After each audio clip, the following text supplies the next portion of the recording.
Hello students, welcome back to the channel. आज हम नया टॉपिक करेंगे species, concept of species.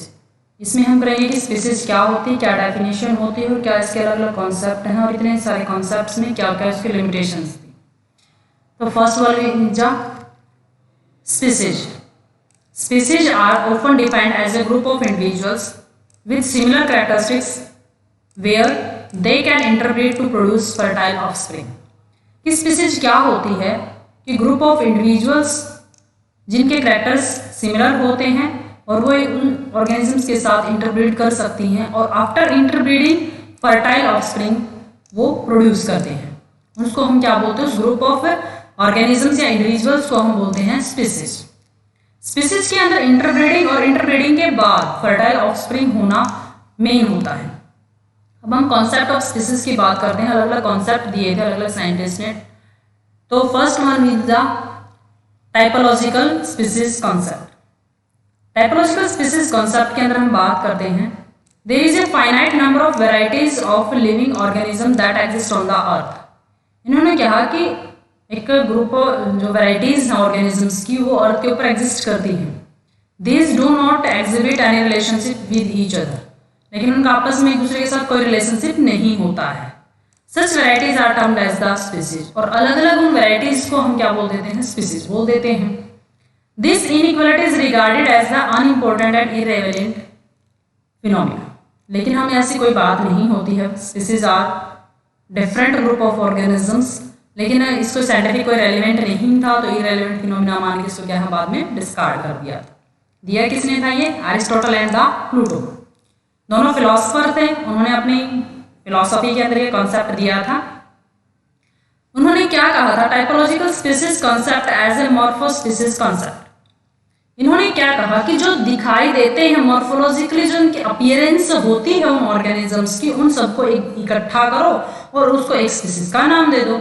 Means कि जो देखने में एक जैसे होते हैं, that are the species. As the members of the species or a taxon can be identified by their essential characteristics, a group of scientists referred this as a essential species concept. बहुत एक सारे कुछ members ने क्या कहा कि species और taxon वो होते हैं जिसके अंदर कुछ एसेंशियल कैरेक्टरिस्टिक्स को कंसीडर किया जाता है, और जिनके अंदर ये एसेंशियल कैरेक्टरिस्टिक्स हैं उन ग्रुप ऑफ ऑर्गेनिज्म को इकट्ठा करके एक स्पीसीज का नाम दे दिया जाता है। और फिर इस स्पीसीज कॉन्सेप्ट को क्या है, एसेंशियलिस्टिक स्पीसीज कॉन्सेप्ट के नाम से जाना गया। मॉर्फोस्पीसीज में क्या होता है, मॉर्फोस्पीसीज कॉन्सेप्ट मैंने आपको पहले ही बता दिया है। फिजिकली फीचर्स जिनके सेम होते हैं उन ग्रुप ऑफ ऑर्गेनिजम्स को हम क्या बोलते हैं, morphospecies, and can be identified by their morphological attributes. This is called the morphological species concept. इसका मतलब वही है कि जो ऑर्गेनिजम्स मॉर्फोलॉजिकली सिमिलर होते हैं उन ग्रुप ऑफ ऑर्गेनिजम्स को इकट्ठा करके उनको क्या है, एक स्पीसीज का नाम दे दिया जाता है। दूसरा, इसको एसेंशियलिस्टिक स्पीसीज कॉन्सेप्ट के नाम से भी जाना जाता है। उन सभी ऑर्गेनिजम्स को हम यूनिवर्सल्स या फिर टाइप्स बोलते हैं। टाइप्स की वजह से इसको टाइपोलॉजिकल स्पीसीज कॉन्सेप्ट माना गया था। इसके 4 पोस्टुलेट्स हैं। पोस्टुलेट्स में first one is the species consist of similar individuals. वही बात फिर आ गई, सिमिलरिटीज किस बेसिस के ऊपर, मॉर्फोलॉजिकली, और शेयर द सेम एसेंस, और एक जैसे ही क्या उनकी एसेंस होती हैं। Each species is separated from all others by a sharp difference. एक स्पीसीज दूसरी स्पीसीज से बहुत अच्छे से अलग होती है। मीन्स आप देख के बता सकते हो, this one is the another species and this one is the another species. Each species is comparatively constant throughout the time. इन्होंने ये कहा कि हमेशा एक स्पीसीज क्या होती है, नियरली सेम होती है, उसके अंदर बहुत कम चेंजेस जैसे देखने को मिलते हैं। अपने टाइम ड्यूरेशन में वो हमेशा कांस्टेंट होती है। मीन्स कि जैसी वो आज है ऐसी वो मिलियंस ऑफ ईयर्स के बाद भी दिखाई देगी, बट ऐसा नहीं होता है। There are strict limiteds to the possible variants on any species within the any species. उसके अंदर क्या है कि वेरिएशंस क्या होती है स्पीसीज के अंदर प्रेजेंट होती हैं, और कुछ वेरिएशंस क्या हैं उसको अलाउ करती हैं। और स्पीसीज के अंदर वेरिएशंस होती हैं with in the species and the any one species, उसको अलग करती हैं दूसरी स्पीसीज से जो उसके अंदर वेरिएशन होती हैं।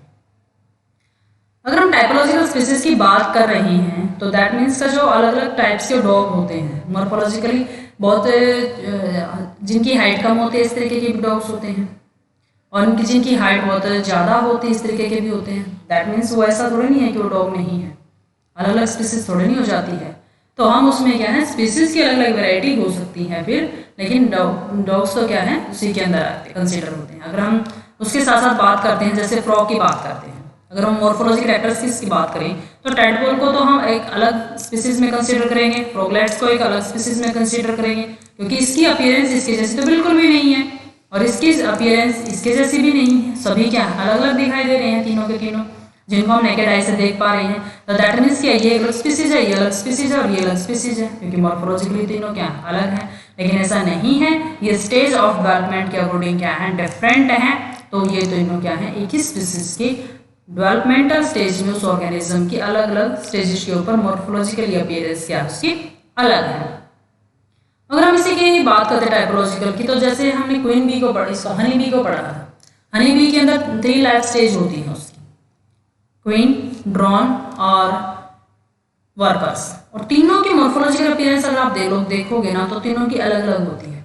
दैट मीन्स क्या, वो भी तीनों अलग अलग स्पीसीज हैं, लेकिन ऐसा नहीं है, क्योंकि वो अलग अलग ऑर्गेनिजम्स हैं, सेक्सुअली डिफरेंशिएट है, और जिसकी वजह से क्या उनकी मॉर्फोलॉजी डिफरेंट है, लेकिन वो स्पीसीज एक ही है। Next one is the nominalistic species concept. Nominalistic species concept में को दिया था ऑकम और उसके फॉलोअर्स ने। इन्होंने क्या कहा था कि नेचर के अंदर सिर्फ इंडिविजुअल्स हैं, स्पीसीज नहीं होती हैं, और species is the creation of a man. Species किसकी क्रिएशन है, मैन की क्रिएशन है। Nature they lack definite existence, nature के अंदर स्पीसीज एग्जिस्ट नहीं करती हैं, लेकिन ऐसा कोई भी साइंटिफिक बेसिस नहीं था, क्योंकि जब भी हम कोई बात प्रूव करवाना चाहते हैं या बोल रहे हैं साइंस के अंदर, तो उसके हमें प्रूफ देने पड़ते हैं कि हम इस बिहाफ पे इस बात को प्रूव कर रहे हैं कि ये बात इस तरीके से होनी चाहिए थी, लेकिन इसका कोई बेसिस है ही नहीं। It believes that the species have been invented to be referred to a big numbers of individuals jointly. इन्होंने क्या कहा कि स्पीसीज क्या है, स्पीसीज ग्रुप ऑफ ऑर्गेनिजम्स इकट्ठा किया और उनको बोल दिया स्पीसीज है। During the 18th century in the French, this concept was in demand. 18th century के अंदर ये माना गया था। Even now it is used in the some botanists, कुछ बोटनिस्ट इसको मानते हैं, अदरवाइज ऐसा कुछ भी मानने की जैसे इसमें नहीं, क्योंकि इसने स्पीसीज को बताया ही नहीं है। स्पीसीज क्या बताई है इन्होंने क्या कहा कि only exist individuals organism exist and species are the man made abstractions. कि स्पीसीज तो ह्यूमन बीइंग ने बनाई है, जैसे हम बोलते हैं ना कि भगवान ने इंसान को बनाया है और जात पात इंसान ने बनाई है, इसीलिए इसने कहा, इसी तरीके से कहा कि नेचर ने तो ऑर्गेनिजम्स इंडिविजुअल्स बनाए हैं, स्पीसीज तो ह्यूमन बीइंग ने बनाई है, लेकिन ऐसा नहीं है, स्पीसीज नेचर की ही प्रोडक्शंस है। We have only name that apply to be similar types things. एक जैसी दो दिखाई देने वाली हैं उनको इकट्ठा करो और स्पीसीज का नाम दे दो, लेकिन ऐसा नहीं होता है। Nature produce individuals and nothing more, species have no actual existence in the nature. Nature ने सिर्फ इंडिविजुअल्स को बनाया है, स्पीसीज को नहीं बनाया है। स्पीसीज नेचर के अंदर एग्जिस्ट नहीं करती है, स्पीसीज को ह्यूमन बीइंग ने बनाया है। They are the mental concepts, ये हमारी दिमाग की उपज है, नथिंग मोर, इससे ज़्यादा कुछ भी नहीं है। Species have been invented in order that we may refer to great numbers of individuals collectively. Species क्या होती हैं कि जो नंबर ऑफ ऑर्गेनिज्म से बहुत सारे इकट्ठे होते हैं, उन्हीं को स्पीसीज का नाम दे दिया जाता है। ये है नॉमिनलिस्टिक स्पीसीज कॉन्सेप्ट, लेकिन ऐसा कॉन्सेप्ट बिल्कुल ही नील के बराबर है, उन्होंने तो कुछ भी डिफाइन नहीं किया। After that biological species concept.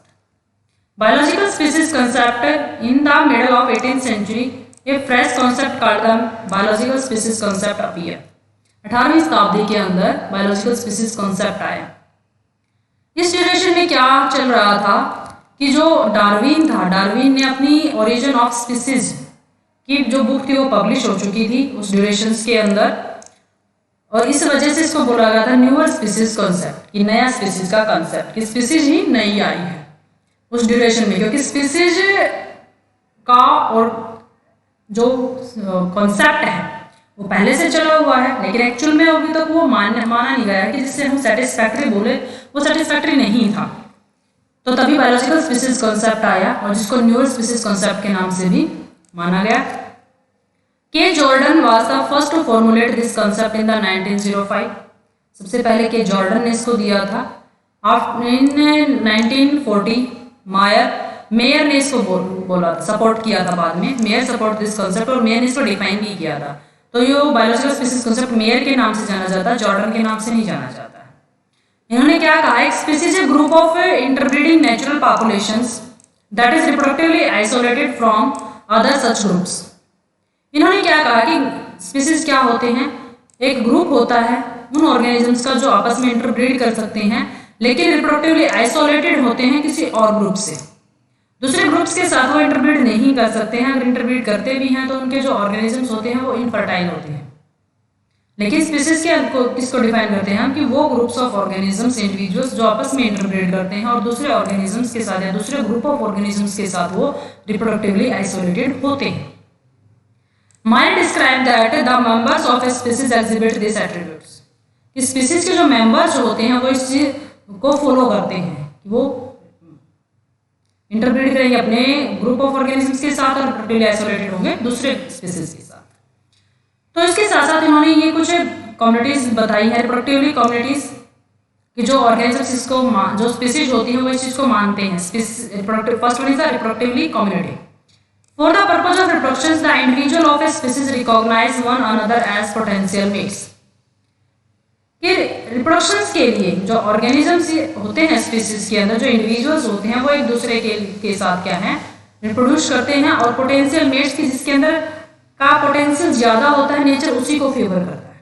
तो रिप्रोडक्टिवली एक कम्युनिटी फॉर्मेशन होती है। Next one is the ecological unit.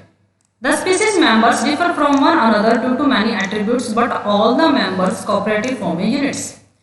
कुछ एट्रीब्यूट्स जब हम स्टडी करते हैं स्पीसीज के अंदर, तो उनके जो मेंबर्स होते हैं स्पीसीज के अंदर, जो ऑर्गेनिजम्स होते हैं, वो उसके अंदर कुछ एट्रीब्यूट्स को अगर हम जब स्टडी करते हैं तो अलग हो सकते हैं, डिफरेंट हो सकते हैं, लेकिन अगर हम इकट्ठा बात करते हैं तो वो क्या होते हैं कि यूनिट की तरह एक्ट करते हैं, that are known as the ecological unit.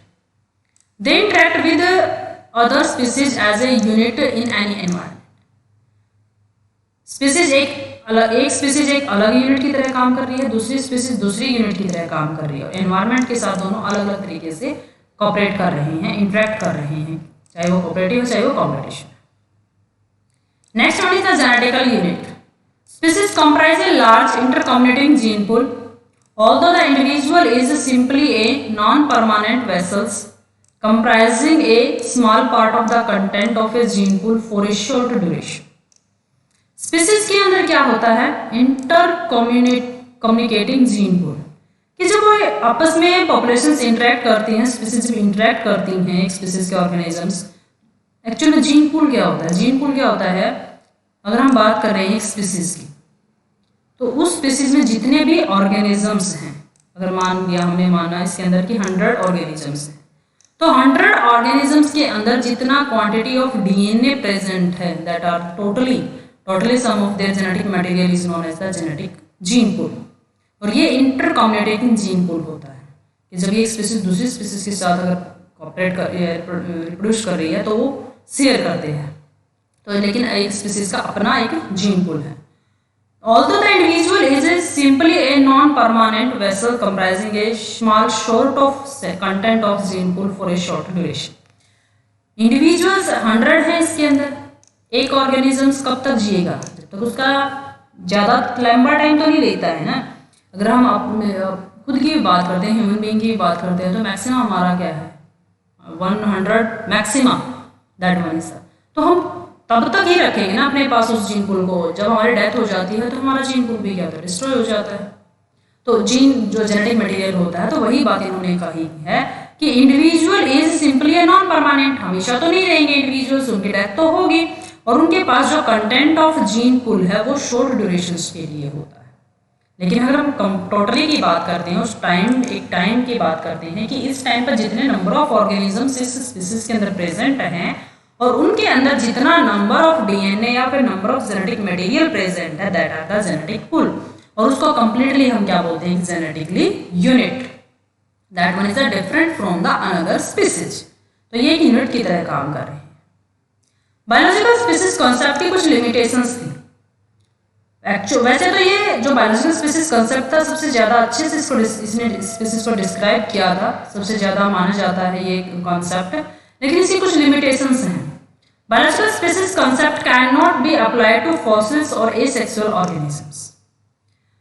जो फॉसिल्स प्रेजेंट हैं, जिनके हमारे पास फॉसिल्स प्रेजेंट है, लिविंग फॉसिल्स भी हैं जो आज तक चेंज नहीं हुए, उनके ऊपर ये बायोलॉजिकल स्पीसीज कॉन्सेप्ट काम नहीं कर पाता।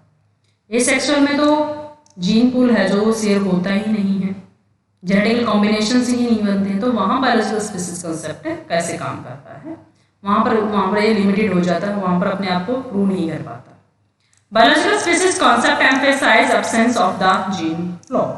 बायोलॉजिकल स्पीसीज ने क्या कहा था कि जो ऑर्गेनिजम्स हैं कि एक स्पीसीज यहाँ है, एक स्पीसीज यहाँ है, उनके बीच में आपस में जीन पूल शेयर होता है, किसी दूसरे के साथ नहीं करते शेयर, तो ये फ्लो नहीं होगा। तो कैसे आएंगे जीन फ्लो क्या है, अब्सेंस है। इंटर स्पीसीज होता है, इंट्रा स्पीसीज होता है, इंटर स्पीसीज नहीं होता है, ये कहा है बायोलॉजिकल स्पीसीज कॉन्सेप्ट के according. Gene flow can occur between the distinct species. अगर हम बात करते हैं तो अलग अलग स्पीसीज के अंदर देखा गया है कि जीन फ्लो होता है। जैसे टाइगर, अगर हम बात करते हैं ऐश और हॉर्स का जो कॉम्बिनेशन आता है डॉन्की, उसके अंदर भी क्या है, जीन पूल शेयर होता है। तो उसी तरीके से एक होता है grizzly bear and the polar bear can made to produce a growler bears. दो अलग अलग स्पीसीज हैं, दोनों अलग स्पीसीज आपस में इंटरब्रीड कर जाती हैं और एक ग्लोरर बियर्स की फॉर्मेशन होती है। तो ये क्या है, वहाँ पर इसकी जो बायोलॉजिकल स्पीसीज कॉन्सेप्ट है वो काम नहीं कर पाता, ये इसकी लिमिटेशंस है। Next one is the phylogenetic species concept.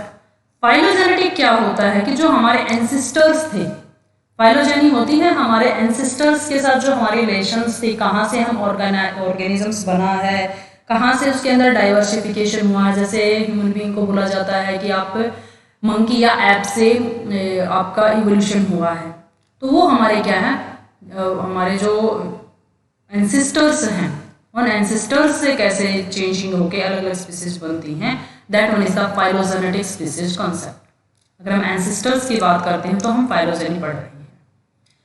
तो इसके अकॉर्डिंग स्पीसीज क्या है, species are the smallest monophyletic groups and the share an exclusively common ancestor. इसके अकॉर्डिंग क्या कहा है कि अगर ये आज के ड्यूरेशंस में ए बी सी और ये आउट ग्रुप्स प्रेजेंट हैं, तो हम अगर बैक में जाते हैं तो कहीं ना कहीं इनका कॉमन एंसिस्टर प्रेजेंट होता है, यहाँ से इसके जीन पूल क्या है, शेयर करते हैं, ये यहाँ पर इनका जेनेटिक कॉम्बिनेशन क्या है, शेयर होता है। मोनोफाइलेटिक ग्रुप्स होते हैं जिनके अंदर एक ही ब्रांचिंग होती है, एक ही इसका एंसिस्टर था और एक ही खुद ये यहाँ पर प्रेजेंट है। और पोली में जैसे इस तरीके से कि एक एंसिस्टर यहाँ था, इसके अंदर डाइवर्सिफिकेशन हुई, दो बने, दो में फिर इनके आगे जाकर दो चेंज हुए इनके अंदर, और आज के ड्यूरेशन में ये प्रेजेंट है और ये इनके क्या है, एंसिस्टर बन जाते हैं, पूर्वज जिनको हम बोलते हैं हिंदी में। तो वो पूर्वज क्या है, कहीं ना कहीं हमारे आपस में रिलेशंस को स्टडी करवाते हैं। फाइलोजेनी क्या होती है, evolutionary history of a species, that is the phylogeny. Means कि हमने इस स्पीसीज की बात की, हमने पहले इसके एंसिस्टर्स का पता किया, जो मेन एंसिस्टर है आज के टाइम पे यहाँ पर आए, यहाँ से इसके एंसिस्टर का पता किया और ये हम यहाँ तक पहुँच गए। तो कॉमन एंसिस्टर अगर हम इसको अगर बी को भी स्टडी करते हैं तब भी हम इसके एंसिस्टर को स्टडी करते हुए यहीं आते हैं। तो ए सी और ए का क्या है, कॉमन एंसिस्टर ये होता है, ए सी बी, और जो भी यहाँ पर आउटग्रुप अगर हम बात करते हैं डी की, तो इनका कॉमन एंसिस्टर यहाँ पर प्रेजेंट होता है, दैट वन इज द ओ। तो अगर हम स्टडी कर रहे हैं उसको तो हम बोलते हैं फाइलोजेनी। और ये जो ब्रांचिंग इस तरीके से दिखाई गई है, that one is the phylogenetic tree. Branch और reflects common descents of a taxa. ये जो ब्रांचिंग करके दिखाई गई है ना, that one is the phylogenetic tree. Monophyletic क्या होती है, taxa share an exclusively common ancestor. ये सभी क्या है, एक ही कॉमन एंसिस्टर से बने हुए हैं, that one is the monophyletic groups. तो ये क्या है, फाइलोजेनेटिक स्पीसीज कॉन्सेप्ट की हम सब चेंज होके ड्यूरेशंस ऑफ टाइम्स के अकॉर्डिंग चेंज होके आज हमने अपने अकॉर्डिंग हमारी जो रिक्वायरमेंट्स थी तब जाके हम अलग अलग स्पीसीज के अंदर प्रेजेंट है, अदरवाइज हमारा जो एंसिस्टर था वो क्या था, कॉमन था। डिफरेंसेस देखते हैं टाइपोलॉजिकल स्पीसीज कॉन्सेप्ट, बायोलॉजिकल और फाइलोजेनेटिक स्पीसीज कॉन्सेप्ट के अंदर। टाइपोलॉजिकल में क्या बताता है, physically characteristics with A type of specimen, जो देखने में फिजिकली अपीयरेंस में क्या है, एक जैसे दिखाई देते हैं, that are the typological. Biological ने क्या कहा कि classification is determined by similar characteristics and the ability to interbreed and produce fertile offspring. Biological species के अकॉर्डिंग, स्पीसीज कॉन्सेप्ट के अकॉर्डिंग जो ऑर्गेनिजम्स हैं वो इंटरब्रीड करेंगे और फर्टाइल ऑफस्प्रिंग प्रोड्यूस करेंगे। फाइलोजेनेटिक के अकॉर्डिंग क्या है, इवोल्यूशनरी हिस्ट्री को स्टडी किया जाता है उसके अंदर, और इवोल्यूशन जो शो कर रही हैं, कॉमन जो एंसेस्टर शो किया जा रहा है, that show the phylogenetic species concept. Limitations क्या है, टाइपोलॉजिकल के अंदर लिमिटेशन क्या है कि allele produce a variety of features with in a species. जो हमारे एलील्स होते हैं वो हमारे अंदर अलग अलग कैरेक्टर्स शो करते हैं, और हमारे फिजिकली प्रेजेंस या फिर फीचर्स जो होती हैं वो अलग अलग होती हैं। तो हम कैसे टाइपोलॉजिकल को माने, लेकिन इसके बेनिफिट्स क्या थे कि descriptions of type specimen provide detail records on the physical characteristics of many organisms. Type specimen वो होता है कि जिसको हमने सबसे पहले स्टडी किया था, स्पेसिमेन को, एक स्पीसीज के एक ऑर्गेनिजम्स को जिसको हमने सबसे पहले स्टडी किया या फिर उसको कलेक्ट किया, उसको जब ये बताया गया कि ये नया इंडिविजुअल है और ये नई स्पीसीज का इंडिविजुअल है, वो होता है टाइप स्पेसिमेन।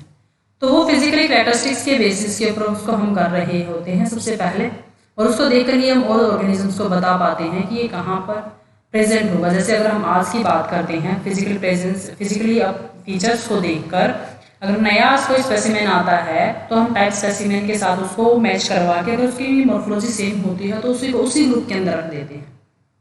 तो ये इसके क्या है बेनिफिट्स।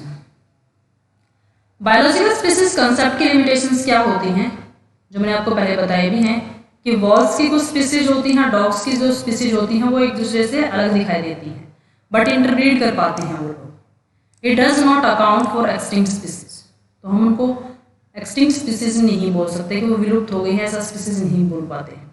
तो बायोलॉजिकल स्पीसीज के अंदर भी क्या है लिमिटेशंस है इसकी, तो वैसे भी बता दी थी मैंने आपको पहले ही कि उसके अंदर क्या है अलग अलग जो जीन पूल शेयरिंग है वो हो जाता है बायोलॉजिकल स्पीसीज कंसेप्ट के according. The working definitions applies in most of cases biological species concept को हम आज तक मानते हैं, so it is still used frequently, और आज भी यूज होता है।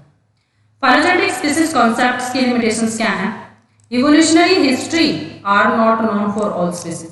अगर हम हमारे पास सभी जो स्पीसीज प्रेजेंट है एनवायरनमेंट के अंदर, उन सभी की तो इवोल्यूशनरी हिस्ट्री नहीं है ना, प्रेजेंट नहीं है हमारे पास, उसको शो नहीं कर पाते हैं, स्टडी नहीं कर पाते हैं, तो वहां पर आकर क्या है ये फाइलोजेनेटिक स्पीसीज कॉन्सेप्ट क्या है रुक जाता है।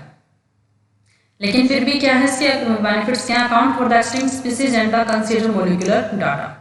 मोलिकुलर डाटा हम वहाँ से कलेक्ट कर सकते हैं। मोलिकुलर डाटा के अंदर होता है कि हमारा डीएनए हमारे जो एंसेस्टर्स हैं उनके डीएनए से कितना मैच करता है, कितना डिफरेंट है, और किस किस लोकेशंस पर डिफरेंट होता है, that is the molecular data. Proteins का, एंजाइम्स का किस तरीके से प्रेजेंट होते हैं वो क्या होता है मोलिकुलर डाटा होता है, उसको हम कंसीडर कर सकते हैं, उसको स्टडी कर सकते हैं। एक्सटिंक्ट स्पीसीज का पता कर सकते हैं कि कौन सी स्पीसीज पहले प्रेजेंट थी और वो आज एनवायरमेंट में प्रेजेंट नहीं है, तो इसमें क्या फाइलोजेनेटिक स्पीसीज कंसेप्ट हमारी हेल्प करता है। थैंक यू स्टूडेंट्स, चैनल को सब्सक्राइब कर लेना, दोस्तों के साथ शेयर करना बिल्कुल भी ना भूलें।